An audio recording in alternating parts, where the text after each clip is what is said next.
রাজধানীর কলাবাগান থানা এলাকায় একটি ব্যবসা প্রতিষ্ঠানে হামলা ও লুটের অভিযোগে বৈষম্য বিরোধী ছাত্র আন্দোলনের সমন্বয়ক সহ ১৪ জনকে আটক করেছে যৌথ বাহিনী। আটকের পর তাদেরকে কলাবাগান থানায় হস্তান্তর করা হয়েছে।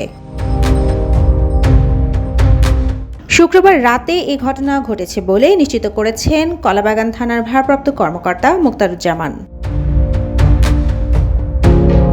বৈষম্য বিরোধী ছাত্র আন্দোলনের কলাবাগান থানার সমন্বয়ক সালাউদ্দিন সালমান সহ কয়েকজন একটি অফিসে গিয়ে ভাঙচুর করেন। খবর পেয়ে সেনাবাহিনীর সদস্যরা সেখানে গিয়ে তাদের আটক করেন। পরে কলাবাগান থানা পুলিশ ঘটনাস্থলে গেলে তাদেরকে পুলিশের কাছে হস্তান্তর করা হয়। মোক্তারুজ্জামান বলেন, বৈষম্য বিরোধী ছাত্র আন্দোলনের কলাবাগান থানার আহ্বায়ক সালাউদ্দিন সালমান সহ ১৪ জনকে আটক করা হয়েছে। তারা রাজধানীর রাসেল স্কয়ারে শেখ কবির নামের এক ব্যক্তির ব্যবসায়িক অফিসে হামলা, ভাঙচুর ও লুটপাট করেন। এ সময় কিছু টাকা পয়সা ও ৪টি কম্পিউটার নিয়ে যান তারা।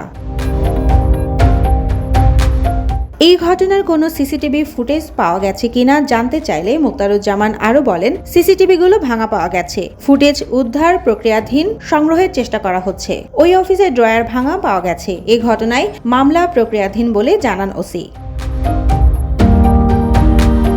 Desk report, Deshkal news.